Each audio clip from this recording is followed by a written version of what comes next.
عالمی ادب کلاسک کا تعارفی مطالعہ۔ میں doctor Nabeel Ahmed, assistant professor, university of education Lahore.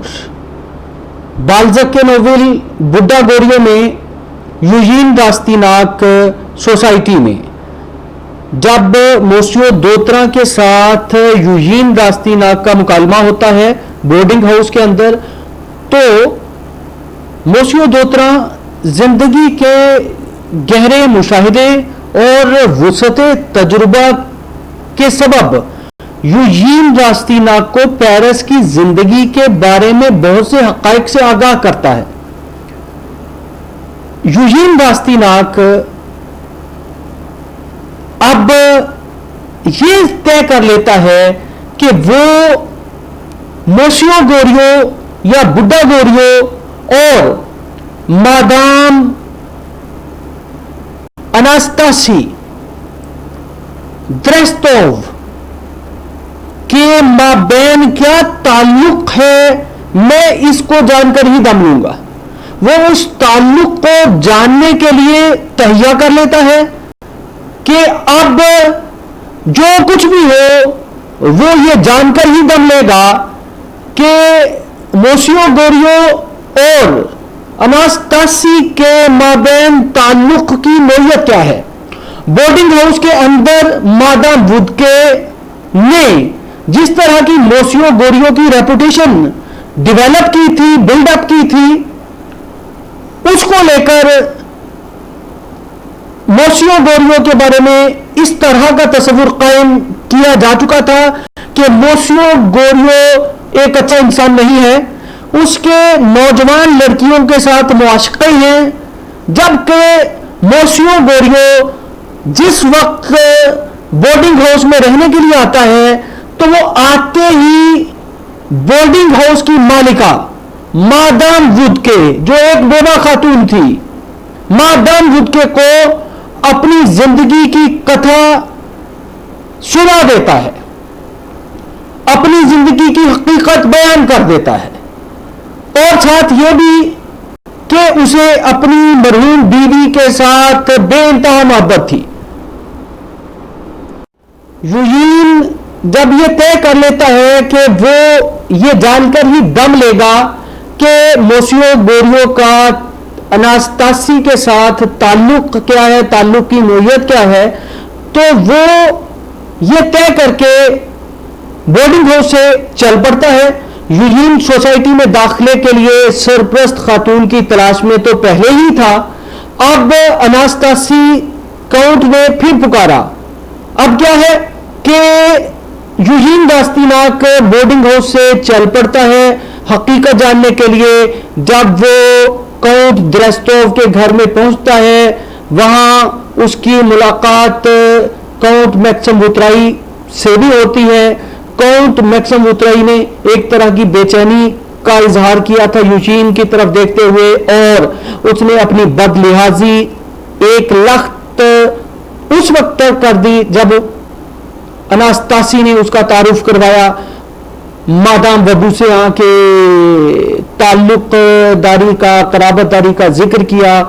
Counts نے دھیمی، کسی قدر دھیمی آواز میں تعارف کروایا تھا۔ تو یوجین جب پہنچتا ہے تو یوجین دیکھتا ہے کہ سوسائٹی کے معاملات ہی اور طرح کے ہیں۔ اب کیا ہے کہ جب وہ اناستاسی کے پاس جاتا ہے تو اناستاسی کہتی ہے اس شخص کو جس سے وہ محبت کرتی ہے، کہتی ہے آ جاؤ پیارے میکسم۔ کاؤنٹس نے نوجوان سے کہا۔ اب کیا ہے کہ یوجین اب تو دل پر پتھر رکھنا ہی پڑے گا آج شام۔ یوجین کاؤنٹس اور بڈھا گوریو کے تعلقات معلوم کرنے نکلا۔ طالب علم اپنی جلن میں ہر ممکن طریقے سے موسیو درستوو کو محظوظ کرنے کی کوشش کرتا رہا، لیکن کبھی اس کی تعریف کی، کبھی بحث چھیڑ دی، کیونکہ اس نے ارادہ کر لیا تھا کہ آج کاؤنٹس اور بڈھے گوریو کے تعلقات کا پتہ چلا کے ہی جاؤں گا۔ یہ عورت اس کے لیے معمہ بن کے رہ گئی تھی۔ صاف ظاہر تھا کہ وہ میکسم سے محبت کرتی ہے، پھر خامد پر بھی اس کا راز تھا، یعنی موسیو درستو پر، ساتھ ہی بڈھے تاجر سے بھی کوئی خفیہ لگاؤ تھا. اس کی خواہش تھی کہ اس عقدے کو حل کرے اور اس طرح پیرس کی اس عورت کو بالکل اپنے بس میں کرے. ظاہر ہے کہ وہ ایک سرپرست کی تلاش میں نکلا تھا، اور نوجوانوں کے اندر جو جذباتیت ہوتی ہے وہ جذباتیت اس کے اندر بھی تھی، یوجین کے اندر بھی تھی، اور یہی نوبل نگار بالزک نے دکھایا ہے. اناستاسی کاؤنٹ نے پھر پکارا، آ جاؤ پیارے میکسم، کاؤنٹس نے نوجوان سے کہا. اب ظاہر ہے کہ اناستاسی محبت کرتی ہے میکسم سے، اب تو دل پر پتھر رکھنا ہی پڑے گا آج شام. اب یہ کون کہتا ہے؟ یہ یوجین کہتا ہے. اس نے کاؤنٹس کے کان میں کہا، ناسی، امید ہے کہ تم اس شخص کو کبھی گھر نہیں بلاؤ گی. ابھی جب اس نے تمہیں دیکھا تو اس کی آنکھیں انگاروں کی طرح دہک رہی تھی. وہ تم سے عشق لڑانے لگے گا، تمہاری بدنامی ہوگی، اور پھر خواہ مخواہ میرا ہاتھ اس کی جان تک پہنچے گا اور اس کی جان جائے گی. اب کیا ہے کہ جب اس طرح کی صورتحال ہوتی ہے تو پھر بالزک کے عہد کے فرانس کی زندگی میں یہ پتہ چلتا ہے کہ جو رئیس لوگ ہیں وہ کم پیسے والے لوگوں کا ایک عورت کی وجہ سے مرڈر بھی کر دیتے ہیں. وہ بولی، کیا تمہارا دماغ خراب ہے؟ سمجھتے نہیں کہ یہ طالب علم خطرناک نہیں ہوتے؟ ان سے تو بڑا کام لیا جا سکتا ہے. میں کچھ ایسی ترکیب کروں گی کہ درستوو اس سے جلنے لگے گا. اب یہ بات وہ میکسم سے کرتی ہے، میکسم جس سے وہ محبت کرتی ہے، اور وہ یہ کہتی ہے کہ میں اپنے خامند یعنی موسیو درستوو کو اس طرح ترکیب بتاؤں گی، اس طرح کی بات کر کے اس کے سامنے رکھوں گی کہ وہ اس نوجوان سے، طالب علم سے جلنے لگے گا. اور پھر ساتھ یہ بھی کہتی ہے کہ طالب علم خطرناک نہیں ہوتے. میکسم نے ایک تحقہ لگایا اور باہر نکل گیا. میکسم کو ظاہرہ خوشی تو ہونا تھی کہ اس نے اپنی طرف سے راستے کا کانٹا صاف کر دیا. کاؤنٹس بھی کھڑکی تک اس کے ساتھ گئی اور اسے گاڑی میں سوار ہوتے اور گھوڑے کو چابک رسید کرتے دیکھتی رہی، یہاں تک کہ گاڑی پھاٹک کے باہر نکل گئی.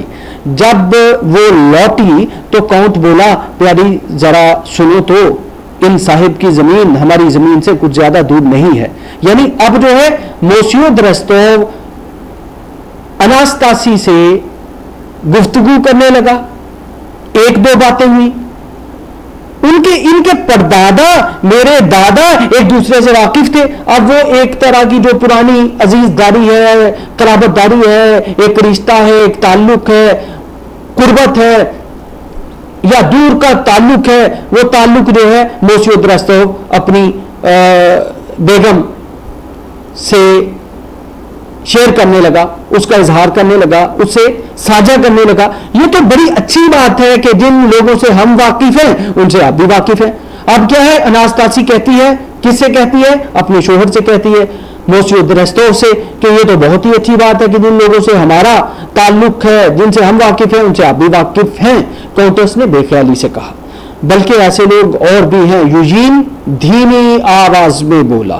اب ظاہر ہے یوجین ایک حقیقت کا پردہ فاش کرنے کے لیے نکلا تھا، حقیقت جاننے کے لیے نکلا تھا، سچائی کی تلاش میں نکلا تھا.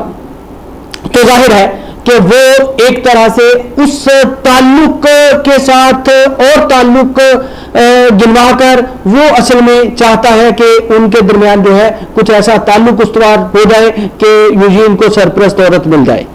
کیا مطلب آپ کا؟ کاؤنٹس جلدی سے بولی. طالب علم نے کہا، ابھی میں نے ایک صاحب کو یہاں سے جاتے دیکھا ہے. ظاہر ہے موسیو درستوو اناستاسی کے گھر سے ایک شخص کو جاتے دیکھا تھا. وہ بورڈنگ ہاؤس میں میرے کمرے کے برابر ہی رہتے ہیں، یعنی بڈھا گوریو. اب یہ وہ مقام ہے جس سے اتھل پتھل پیدا ہو گئی ہے. یہ نام سنتے ہی خصوصاً بڈھے کے لفظ پر کاؤنٹ جو آگ ٹھیک کر رہا تھا، چمٹا آگ میں ہی چھوڑ کر اٹھ کھڑا ہوا جیسے انگلیاں جل گئی ہوں، اور بولا، جناب آپ کو موسیو گوریو کہنا چاہیے تھا. ظاہر ہے طالب علم کو یہ معلوم نہیں تھا کہ ان کا اس شخص سے تعلق کیا ہے، تعلق کی نوعیت کیا ہے جسے طالب علم نے کہہ دیا تھا بڈھا، اور جو بورڈنگ ہاؤس میں رہ رہا تھا. اب اس بات کی وجہ سے کیا ہوتا ہے کہ موسیو درستوو ایک طرح سے ناراضی کا اظہار کرتا ہے اور یہ ناراضی اناستاسی کے بیک آف دا مائنڈ بھی ہے. کاؤنٹس اپنی خاوند کی خفگی پر زور پکڑ گئی, پھر شرم سے سرخ ہو گئی اور چٹپٹا سی گئی. اس نے اپنی آواز کو فطری بنانے کی ہر ممکن کوشش کی, لیکن اس کا پرسکون نظر آنا بھی محض بناوٹ تھا. اچھا, پھر ایک اور بات وہ یہ کہ وہ اپنے محبوب کو اس بات کے بارے میں پہلے ہی بتا چکی ہے کہ میں کچھ ایسی ترکیب سوچوں گی کہ درست اس سے جلنے لگے گا.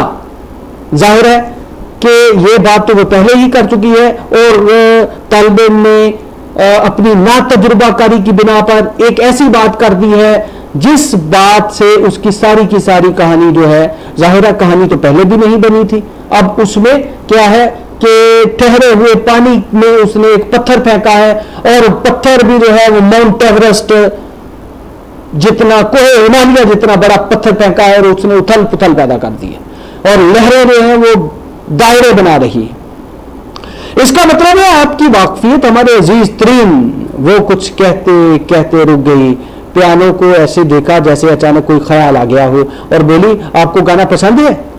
یوجین سے پوچھنے لگی اناستاسی ظاہر ہے ابھی تک اس کو نہیں معلوم یوجین کو کہ اناستاسی کا موسیو درستوف کا کیا تعلق ہے موسیو گوریو کے ساتھ, جسے وہ بڈھا کہہ چکا ہے. ظاہر ہے کہ اناستاسی کا وہ والد ہے اور موسیو درستوف گوریو کا داماد ہے. اب یہاں کیا ہے, بہت زیادہ یوجین کو اپنی بد تہذیبی پر بہت پشیمانی تھی, شرم سے اس کا چہرہ سرخ ہو رہا تھا. یوجین کو بھی کہیں نہ کہیں اندازہ ہو چکا تھا کہ مجھ سے کچھ غلط ہو گیا ہے, مجھ سے کوئی غلط بات ہو گئی ہے, اور ظاہر ہے یہ بات تو سامنے کی ہے. جب اس نے کہا کہ آپ کو موسیو کہنا چاہیے تھا, تو اسے اندازہ ہو گیا کہ میرے منہ سے غلط نکل آیا ہے. آپ گاتے بھی ہیں؟ کاؤنٹس نے تیزی سے پیانو کی طرف جاتے ہوئے پوچھا, اور شروع سے آخر تک تمام سروں پر انگلیاں دوڑا دی. نہیں مادام, میں نے کبھی نہیں گایا, یوجین بولا. کاؤنٹ درستوف بے چینی سے کمرے کے ایک سرے سے دوسرے سرے تک ٹہلنے لگا. یہ تو بڑے افسوس کی بات ہے, ورنہ گانا تو کامیابی کا آسان ترین ذریعہ ہے, کاؤنٹس نے کہا, اور پھر گانے لگی. اب کیا ہے کہ یہاں ان کو یہ پتا چل گیا ہے کہ پورے پیرس میں یہ بات جس طرح جنگل میں آگ پھیل جاتی ہے اس طرح پھیل جائے گی کہ موسیو درستوف کا خسر رہتا ہے ایک بورڈنگ ہاؤس میں, اناستاسی کا والد رہتا ہے ایک بورڈنگ ہاؤس میں. اور ظاہر ہے کہ موسیو درستوف جس کی سالانہ آمدن 50,000 فرانک سے زیادہ تھی, اب جب یہ پتا چلے گا کہ اس کا خسر وہ رہتا ہے بورڈنگ ہاؤس میں, تو یہ ایک طرح سے ان کے لیے یعنی اناستاسی کے لیے بھی اور موسیو درستوف کے لیے بھی خفت کا باعث ہوگی یہ بات, یہ انکشاف. کاؤنٹس نے کہا اور پھر گانے لگی. اب کیا ہے کہ وہ بات کو اصل میں ڈائیورٹ کرنے کی کوشش کرنا چاہتے ہیں. بڈھے گوریوں کا نام لے کر یوجین نے گویا جادو کا ڈنڈا پھر گھما دیا تھا, لیکن اس کا اثر مادام وبوسے کی قرابت داری والی بات کے بالکل برعکس ہوا. اب مادام وبوسے کے ساتھ اس کی رشتہ داری تھی. اس کی حالت اس وقت اس شخص کی تھی جسے ایک عجائب گھر میں داخل ہونے کی سعادت حاصل ہو گئی ہو, لیکن جو اپنی کم عقلی کے سبب کسی صندوق سے ٹکرا گیا اور عجائبات کو نقصان پہنچا دیا ہو. اس کا دل چاہ رہا تھا کہ زمین پھٹے اور وہ اس میں سما جائے. مادام کا چہرہ کچھ روکھا پھیکا سا معلوم ہو رہا تھا, اور وہ نہایت بے رخی کے انداز میں طالب علم سے نظریں چار کرنے سے کترا رہی تھی. ظاہر ہے کہ طالب علم سے بھی ایک غلطی ہوئی, اور پھر دوسری طرف جو ہے وہ بھی کہیں نہ کہیں بیک آف دا مائنڈ شرمندگی کا خفت کا سامنا کر رہے ہیں کہ ایک حقیقت جو چھپی ہوئی تھی پنہا تھی وہ عیاں ہو گئی تھی. مادام وہ بولا, آپ کو موسیو درستوف سے باتیں کرنا ہوگی, اس لیے آپ کی اجازت سے میں. ظاہر ہے کہ اب وہ یہاں سے جانا چاہتا ہے, یہاں سے نکلنا چاہتا ہے. یہی وجہ ہے کہ اس نے جو ہے وہ مادام سے کہا کہ آپ نے موسیود ریستوف یعنی وہ بہانے سے جو ہے وہ یہاں سے اب ان سے اجازت طلب کرنا چاہتا ہے، کسی وقت بھی آ جائیے، کاؤنٹس نے اس اشارے سے یوجین کو روکتے ہوئے جلدی سے کہا۔ یقین رکھیے موسیود ریستوف کو اور مجھے آپ سے مل کر بڑی خوشی ہوگی۔ اب کیا ہے کہ وہ ایک طرح سے اوپر سے کلچرڈ ہونے کا ایک ناٹک کر رہے ہیں، مہذب ہونے کا ایک ڈرامہ رچا رہے ہیں۔ یوجین نے نہایت تعظیم سے جھک کر رخصت چاہی اور باہر نکل گیا۔ موسیود ریستوف اصرار کے باوجود اسے باہر کے کمرے تک چھوڑنے آیا، اور جب یوجین جا چکا تو اس نے موسیو سے کہا، یاد رکھنا جب کبھی یہ صاحب ملنے آئے تو کہنا کہ ہم دونوں میں سے کوئی بھی گھر نہیں ہے۔ اب وہ کمی کترائیں گے، ظاہر ہے کہ یوجین پر یہ راز منکشف ہو گیا ہے کہ گوریو کی وہ بیٹی ہے اناستاسی اور موسیود ریستوف اس کا داماد ہے، لیکن وہ ایک ایسی بات کر چکا ہے جو بات ظاہر ہے کہ غیر مہذب انداز کو لیے ہوئے ہے۔ یوجین نے سیڑھیوں پر قدم رکھا تو اسے معلوم ہوا کہ بارش ہو رہی ہے۔ اس نے اپنے دل میں سوچا، میں نے بنایا کھیل بگاڑ کر رکھ دیا، خدا جانے اس سے میرا کیا نقصان ہوا ہے، اور اب اسی میں میرے ہیٹ اور کوٹ بھی خراب ہو رہے ہیں۔ مجھے تو چاہیے ایک کونے میں بیٹھ کر قانون رٹتا رہوں اور ضلع کا معمولی میجسٹریٹ ہونے کے علاوہ کوئی اور خیال دل میں نہ لاؤں۔ میں سوسائٹی میں کسی طرح پہنچ سکتا ہوں۔ اس میں تو گاڑیاں، چمکدار جوتے، سونے کی زنجیریں، طرح طرح کے قیمتی دستانے، غرض طرح طرح کے لوازمات ہونے چاہیے۔ جہنم میں جائے یہ بڈھا کھوسٹ بیریو۔ اب کیا ہے کہ یوجین کو ایک طرف تو اپنی حقیقت کا ادراک ہو چکا ہے کہ سوسائٹی میں داخل ہونے کے لیے جو مال و زر چاہیے وہ مال و زر یوجین کے پاس تھا نہیں۔ اب یوجین کو تھوڑا سا حقیقت کا ادراک ہوا ہے اور اس نے یہ سوچا ہے کہ مجھے اب یہ کرنا چاہیے کہ میں قانون کی تعلیم حاصل کرنے آیا ہوں، اور مجھے کیا ہے کہ مجھے جو ہے وہ قانون کی تعلیم حاصل کرنی چاہیے اور مجھے جو ہے کہیں میجسٹریٹ کے طور پر ملازمت کرنا چاہیے، اور باقی جو ہے سوسائٹی میں داخل ہونے کے لوازمات تک تو اپنی رسائی نہیں ہے۔ اور اب وہ اس حقیقت کو بھی جاننے سے اب اپنا دامن بچا رہا ہے، اب بڈھے گوریوں سے بھی اسے کوئی ایک طرح سے جو ہے وہ ظاہر کر رہا ہے کہ اس کی حقیقت جان کر بھی اس کو کچھ حاصل نہیں ہونے والا۔ جب وہ سڑک کی طرف دروازے پر پہنچا تو ایک گاڑی والا وہاں کھڑا تھا۔ اس نے ابھی ایک نئے شادی شدہ جوڑے کو اتارا تھا اور مالک کو بتائے بغیر کوئی سواری بٹھانے کی فکر میں تھا۔ اس نے یوجین کو سیاہ لباس، سفید باسکٹ، زرد دستانے اور چمکدار بوٹ پہنے چھری کے بغیر کھڑے دیکھا تو گاڑی لیے آگے بڑھا۔ یوجین اس وقت بڑے جلال میں تھا۔ اس عالم میں نوجوان ایسے پاگل ہو جاتے ہیں، اس عالم میں نوجوان ایسے پاگل ہو جاتے ہیں کہ جیسے کنویں میں گر پڑے ہیں، اس میں اور اندر چل پڑتے ہیں کہ شاید یہیں کوئی راستہ مل جائے۔ ظاہر ہے اب اس کے بعد چھتری بھی نہیں ہے، یعنی امبریلا بھی نہیں ہے، پھر اس نے جو لباس پہنا ہوا ہے وہ سیاہ لباس ہے، سفید واسکٹ ہے، زرد دستانے ہیں، چمکدار بوٹ ہیں، لیکن اس کے پاس چھتری نہیں ہے، امبریلا نہیں ہے اور بارش ہو رہی ہے۔ اب کیا ہے کہ ایک طرف جو ہے وہ بیک آف دا مائنڈ وہ پریشانی چل رہی ہے کہ ایک بنایا کھیل جو ہے وہ بگڑ گیا ہے۔ وہ اس کی جیب میں بہت کم پیسے رہ گئے تھے، لیکن وہ بڑھ کے گاڑی میں سوار ہو گیا۔ گاڑی کے اندر پھول اور چاندی کے تار بھرے ہوئے تھے جن سے صاف ظاہر ہوتا تھا کہ یہاں وہ دولہا دلہن بیٹھے ہیں۔ کوچوان، کہاں چلوں سرکار، کہاں چلوں سرکار؟ کہ جوان کے کوچوان نے اپنے دستانے اتارتے ہوئے دریافت کیا۔ کوچوان نے اپنے دستانے اتارتے ہوئے اس سے پوچھا، نوجوان سے، کہاں چلوں؟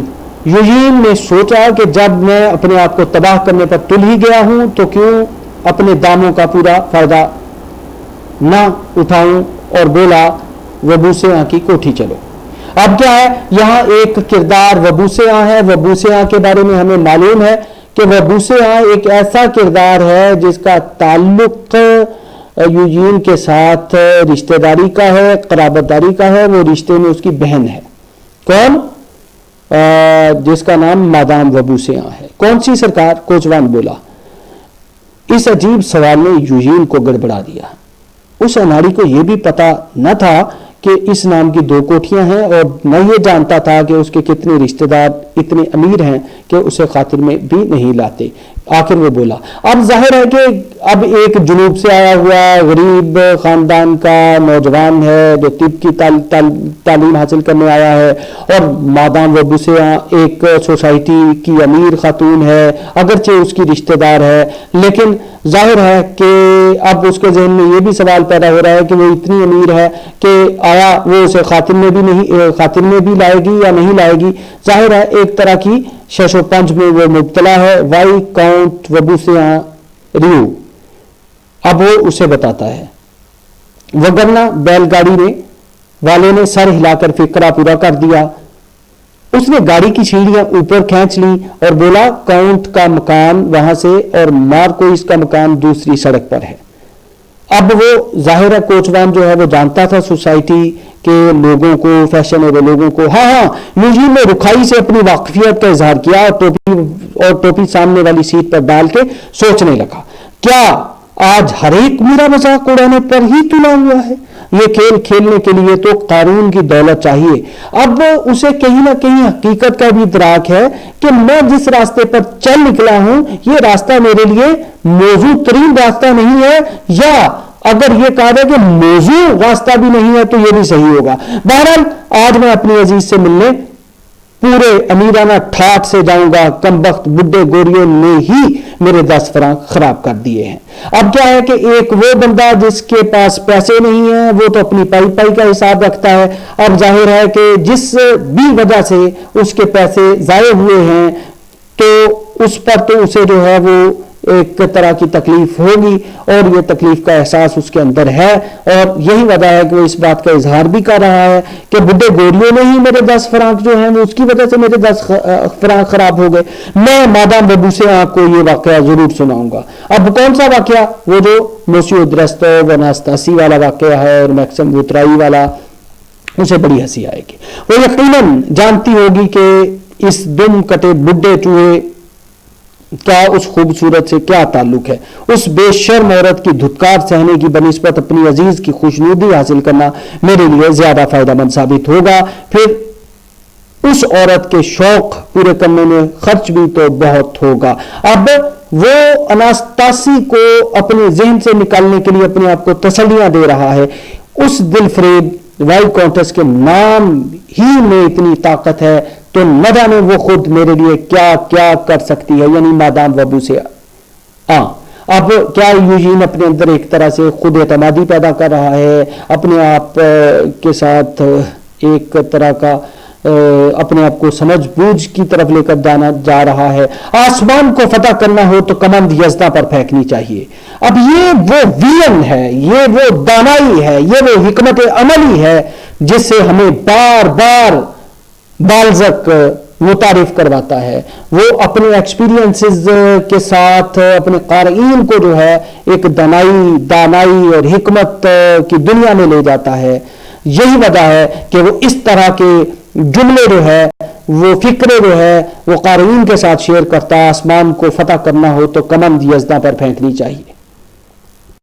بالزک کے ہاں زندگی کی نہ صرف دانائی ہے بلکہ سماجی واقعات کو لے کر اس کے یہاں جو گہرائی ہے وہ بہت عدیم النظیر ہے. وہ زندگی کا اتنا گہرا تجربہ رکھتا ہے کہ اس تجربے کو بیان کرنے پر بھی اسے قدرت حاصل ہے. وہ انسانوں کی نفسیات، ان کے ذہن میں چلنے والی جو باتیں ہیں ان کو بھی منظر عام پر لے آتا ہے. اس کے دماغ میں یعنی یوجین کے دماغ میں ہزاروں خیالات آئے جن کی یہ الفاظ مختصر ترجمہ نہیں کر سکتے ہیں.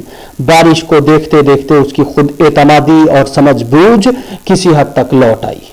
وہ اپنے آپ کو اس طرح تسلی دے رہا تھا کہ اگرچہ میرا ایک ایک پیسہ کرائے کی نظر ہو جائے گا لیکن میرے بوٹ، کوٹ اور ہیٹ تو خراب ہونے سے بچیں گے. اب کیا ہے کہ وہ چونکہ ایک طرف تو جو ہے اس کے پاس پیسے بہت کم ہیں تو دوسری طرف جو ہے اس نے کیا کیا ہے کہ ایک بیل گاڑی کے ذریعے جانا مناسب سمجھا ہے، اور اب وہ اپنے آپ کو تسلی دے رہا ہے، حوصلہ دے رہا ہے کہ چلیے میرے پیسے تو خرچ ہو جائیں گے لیکن میرا لباس اور میرے شوز، میرے بوٹ، میرا کوٹ، میری ہیٹ وغیرہ وغیرہ تو خراب ہونے سے بچیں گے۔ جب اس نے کوچوان کو پھاٹک کھلوانے کی آواز سنی، کی آواز سنی، کس نے؟ یوجین نے، تو وہ اپنی برائی کا احساس کیے بغیر نہ رہ سکا۔ ایک سرخ اور سنہری وردی والے چوکیدار نے بڑا سا پھاٹک کھول دیا اور یوجین نے گاڑی میں بیٹھے ہوئے بڑا اطمینان سا محسوس کیا۔ گاڑی محراب کے نیچے سے نکل کر باغیچے میں سے ہوتی ہوئی ڈیوڑی میں سیڑھیوں کے سامنے آن کھڑی ہوئی۔ کوچوان نے جو لال کنارے کا نیلا کوٹ پہنے ہوئے تھا آن کے سیڑھی جما دی۔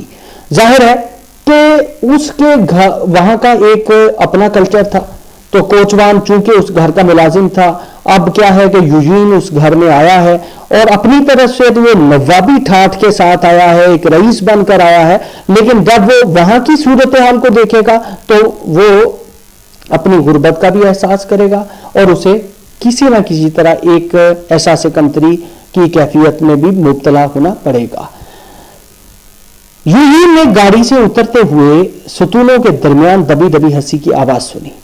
3-4 ملازم اس کی غریبانہ گاڑی کی وجہ پر ہنس رہے تھے۔ اسے فوراً پتہ چل گیا کہ بات کیا ہے، کیونکہ وہیں ایک نہایت شاندار بگھی کھڑی تھی جس کے تیز ترار گھوڑوں کے کانوں میں گلاب کے پھول لٹک رہے تھے۔ یہ وہ منظر نامہ ہے جو اس اپس اینڈ ڈاؤنز کی کیفیت کو، صورتحال کو ظاہر کر رہا ہے۔ ایک طرف جو ہے وہ جنوبی علاقے سے آیا ہوا قانون کی تعلیم حاصل کرنے والا طالب علم یوجین ہے، جو ایک طرح سے سوسائٹی کے لوگوں جتنے مال و زر کا مالک نہیں ہے، تو دوسری طرف جو ہے سوسائٹی کی فیشنیبل کلاس ہے، جن کے پاس مال و زر ہے، جن کے پاس روپیہ پیسہ ہے، جن کے پاس نوکر چاکر ہیں، اور جن کے پاس گھوڑے ہیں، جن کے پاس کوچوان ہیں، جن کے پاس زندگی کی تمام سہولتیں ہیں۔ بیش قیمت لباس پہنے ہوئے کوچوان ان کو قابو میں رکھنے کی کوشش میں مصروف تھا۔ کس کو؟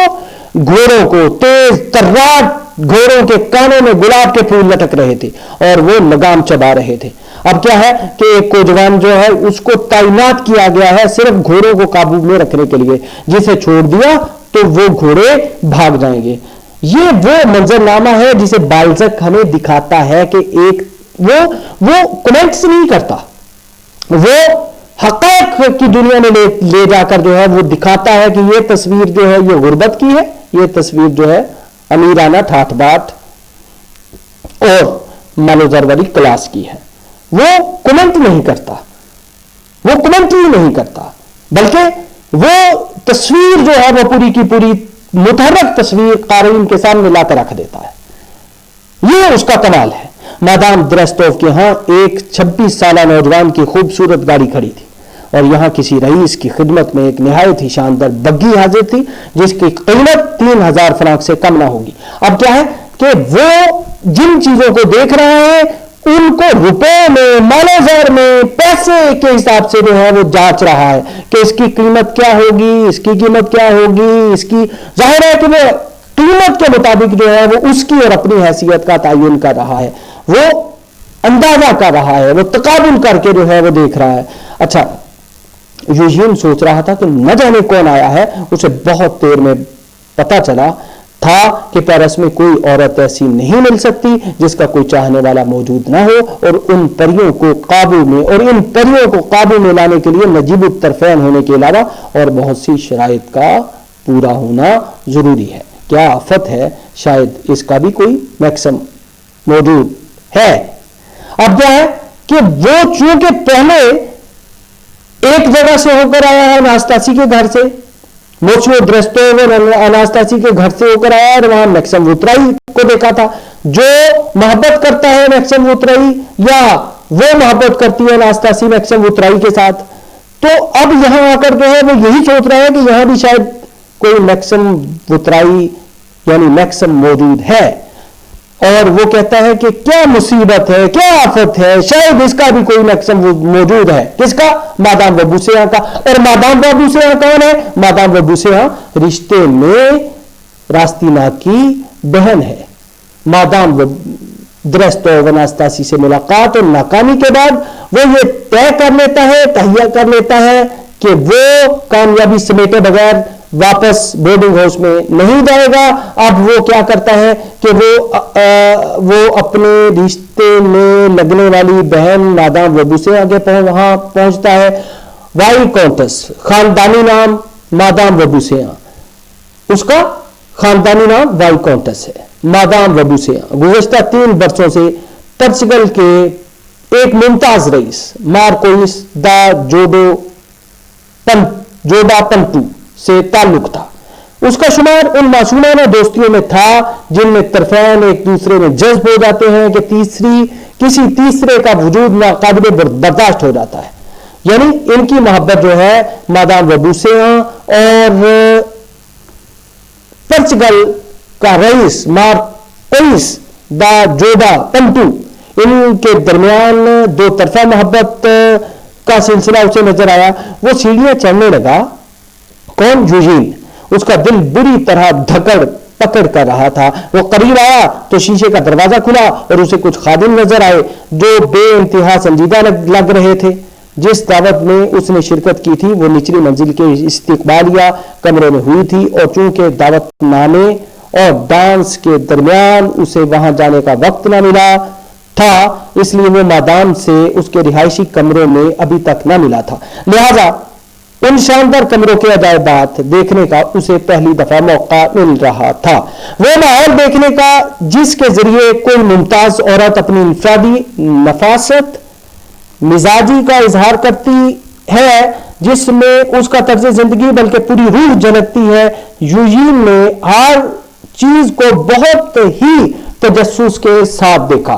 ظاہر ہے پہلے جو ہے وہ ڈانس پارٹی میں آیا تھا، اس کو انوائٹ کیا گیا تھا، مدعو کیا گیا تھا، اور اس نے مادام وبوسیہ کے سارے کمرے نہیں دیکھے تھے. اب کیا ہے کہ اب جو ہے اسے دوبارہ موقع ملا ہے. اب دوبارہ جو ہے وہ ہر وہ چیز جو ہے اسے دیکھنے کا موقع ملے گا. یعنی مادام وبوسیہ کے رہائشی کمرے دیکھنے کا بھی اسے جو ہے ایک لحاظ سے موقع ملے گا، کیونکہ اب تو مقابلے کے لیے اس کے سامنے مادام درستوف کی نشست گاہ موجود تھی. اب کیا ہے کہ وہ کمپیریزن کر رہا ہے، تقابل کر رہا ہے کس کے ساتھ؟ کہ ایک طرف جو ہے اس نے مادام درستوف یعنی اناستاسی کا گھر دیکھا ہے، اور دوسری طرف اب وہ پہنچا ہے رشتے میں جو اس کی بہن ہے مادام وبوسیہ، اس کے یہاں پہنچا ہے. تو اب وہ دونوں جگہوں کا آپس میں تقابل بھی کر رہا ہے. وائی کونٹس کی ملاقات کا وقت 4:30 بجے تھا. اگر وہ 5 منٹ پیشتر وہاں پہنچتا تو شاید اس تک رسائی بھی ناممکن ہوتی. کس تک رسائی بھی ناممکن ہوتی؟ وائی کونٹس مادام وبوسیہ سے ملاقات یا رسائی بھی ممکن نہ ہو پاتی.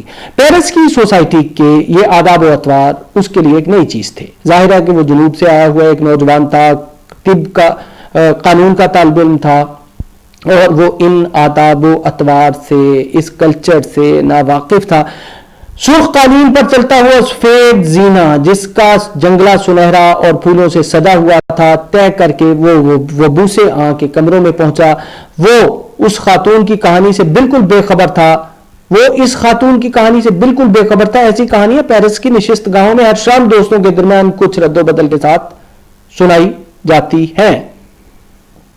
یعنی وہ ابھی بالکل جو ہے وہ نوجوان ہے، اس کو پیرس کے معاملات کا اس طرح سے ادراک نہیں ہے. ناول نگار نے ہمیں یہ دکھایا ہے. گزشتہ 3 سال سے وائی کونٹس کا تعلق پرتگال کے ایک ممتاز ترین رئیس مارکوئس دا جوڈا پنٹو سے تھا. اس کا شمار ان معصومانہ دوستیوں میں تھا جن میں طرفین ایک دوسرے میں اتنے جذب ہو جاتے ہیں کہ کسی تیسرے کا وجود ناقابل برداشت ہو جاتا ہے. یعنی اب ہمیں یہاں یہ پلیٹونک لو نہیں محسوس ہوتا، بلکہ 2 طرفہ محبت کی تصویر کشی کی ہے ناول نگار نے. وائی کونٹس وبوسیہ نے بھی لوگوں کے لیے ایک مثال قائم کر دی تھی، نامعلوم خوشی سے یا کسی مجبوری کے تحت. بہرحال وہ بھی اس دوستی کا احترام کرتا تھا دوستی کے ابتدائی دنوں میں جو کوئی بھی 2 بجے وائی کاؤنٹر سے ملنے آتا مارکوئس دا جودا پنٹو کو وہاں موجود پاتا. مادام وبوسے اور ان ملاقاتیوں سے ملنے پر مجبور تو تھی کیوں کہ آئے ہوئے کو گھر سے کیسے نکالتی, مگر ملاقات کے دوران میں اتنی سرد مہری برتتی اور ایسے انہماک سے بیٹھی چھت کو گھورتی رہتی کہ آنے والا سمجھ جاتا کہ میری موجودگی اس پر بار گزر رہی ہے. جب پیرس بھر میں یہ بات اڑ گئی کہ 2 بجے سے 4 بجے تک ملاقاتیوں کے آنے سے مادام وبوسے کو سخت کوفت ہوتی ہے تو پھر ان 2 گھنٹوں کے لیے اسے مکمل تنہائی نصیب ہونے لگی. اب کیا ہے کہ پورے شہر میں یہ پتا چل گیا کہ اس مالدار عورت, خوبصورت عورت سے ملنے کے لیے جو وقت ہے, مناسب وقت جو ہے وہ فلاں ہے, تو اسی وقت میں جو ہے لوگ پھر اس سے ملاقات کے لیے آتے تھے, ادروائز جو ہے اس سے ملنے کے لیے نہیں آتے تھے.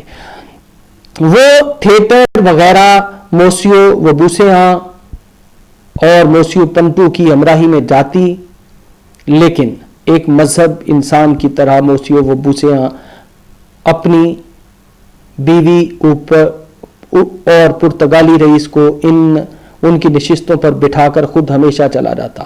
اب یہاں بھی اسی طرح کی صورتحال ہے, یعنی مغربی معاشرت کے جو سلسلے ہیں کہ وہ شادی شدہ بھی ہے, اس کا خامند بھی ہے, لیکن اس کا خامند جو ہے اس وقت میں چلا جاتا. اب موسیو پنٹو کو اپنا فرض یاد آیا کہ گھر بھی بسانا چاہیے, لہذا وہ ایک لڑکی مادام وازل دروشفید سے شادی کرنے کی تیاری کر رہا تھا. فیشنیبل سوسائٹی میں اگر کسی کو اس شادی کا علم نہیں تھا تو وہ مادام وبوسے تھی. یعنی اب کیا ہے کہ موسیو پنٹو جو پرتگالی رئیس تھا اس نے یہ سوچا کہ اسے شادی بھی کرنا چاہیے, لہذا وہ ایک لڑکی مادام وازل دروشفید سے شادی کی تیاری کر رہا تھا. پورے فیشنیبل سوسائٹی کے تمام لوگوں کو اس شادی کا علم تھا, اگر علم نہیں تھا تو وہ صرف اور صرف وہ عورت جس کا نام مادام وبوسے تھا, یعنی جس سے وہ ایک طرح کی محبت کرتا تھا, پرتگالی رئیس یعنی پنٹو نے اگر کسی کو اطلاع نہیں دی تھی تو وہ صرف اور صرف مادام وبوسے تھی. اس کی سہیلیوں میں سے چند ایک نے اشاراتن, یعنی مادام وبوسے کی سہیلیوں میں سے چند ایک نے اس کا ذکر کرنا چاہا, لیکن مادام نے ہنسی میں اڑا دیا کیونکہ وہ سمجھتی تھی کہ دوسرے لوگ اسے جلتے ہیں اور اس کی خوشی اس سے چھیننا چاہتے ہیں. بہرحال گرجے میں اس شادی کا اعلان عنقریب کیا جانے والا تھا. کس شادی کا اعلان؟ یعنی موسیو پنٹو کی شادی ہونے والی تھی. کس کے ساتھ؟ ایک لڑکی مادام وازل دروشفید کے ساتھ, اور اس کو جھٹکا لگنے والا تھا. کس کو جھٹکا لگنے والا تھا؟ مادام وبوسے کو, جس کی مادام وبوسے کو خبر نہیں تھی. اور مادام وبوسے کی سہیلیوں نے اسے بتانا بھی چاہا, لیکن وہ حقیقت جاننا نہیں چاہتی تھی. وہ یہ سمجھتی تھی کہ یہ چونکہ جلتی ہیں, حسد کرتی ہیں, لہذا اس وجہ سے جو ہے وہ اس طرح کی باتیں کر رہی ہیں, اور وہ اپنے طور پر یہ سمجھ رہی تھی کہ ایسا پاسبل ہی نہیں ہے. اگر یہ خوبصورت پرتگالی نوجوان اس وقت وائٹ کاؤنٹر سے اپنی شادی کا تذکرہ کرنے, اگرچہ یہ خوبصورت پرتگالی نوجوان اس وقت وائٹ کاؤنٹر سے اپنی شادی کا تذکرہ کرنے کے ارادے سے آیا تھا, لیکن اسے اپنی بے وفائی ظاہر کرنے کی ہمت نہ ہوئی تھی. اس کی ہچکچاہٹ ایک قدرتی چیز تھی, کیونکہ عورت کو ایسی خبر دینا نہایت مشکل کام ہے. بعض مرتبہ میدان جنگ میں جبکہ دشمن ان کے سینے پر ننگی تلوار لیے کھڑا ہو زیادہ ضبط سے کام لے سکتے ہیں, لیکن ایک عورت کا 2 گھنٹے کی گریہ زاری کے بعد بے ہوش ہونے لگنا اور مر جانے کی دھمکیاں دینا برداشت نہیں کر سکتے. اب کیا ہے کہ اب یہ جو ڈیپتھ ہے, یہ جو گہرائی ہے, یہ جو زندگی کا تجربہ ہے, یہ جو زندگی کا عمیق مشاہدہ ہے بالزک اس کا اظہار بھی ساتھ ساتھ کرتے جاتے ہیں, اور قارئین کو ایک طرح کی دانائی بھی ملتی ہے. قارئین کو ایک طرح سے عورت کی نفسیات کا بھی پتہ چلتا ہے, مرد کی نفسیات کا بھی پتہ چلتا ہے. اور یہی وجہ ہے کہ بھئی ایک مرد جو ہے میدان جنگ میں دشمن نے اس کے سینے پر ننگی تلوار رکھی ہو, اور وہ اس